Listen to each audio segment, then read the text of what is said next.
राष्ट्रवादीचे शरद पवार गटाचे आमदार जितेंद्र आव्हाड सलग चौथ्यांदा कळवा मुंब्रा मतदारसंघातून विजयी झाले आहेत. सुमारे 1 लाख मतांनी विजयी झाले आहेत. आव्हाड यांच्या विजयानंतर मतमोजणी केंद्राबाहेर राष्ट्रवादीच्या कार्यकर्त्यांनी ढोल ताशाच्या गजरात जल्लोष साजरा केला.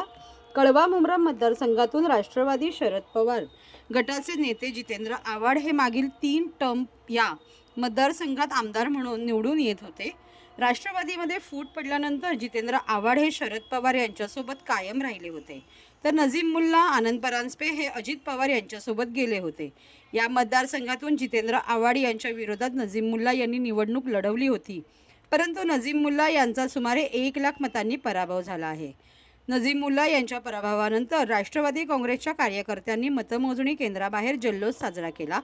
फटाक्यांची आतिषबाजी आणि ढोल ताशांच्या गजरात आव्हाड यांची मिरवणूक काढण्यात आली. आव्हाड हे या मतदारसंघातून आता चौथ्यांदा निवडून आले आहेत.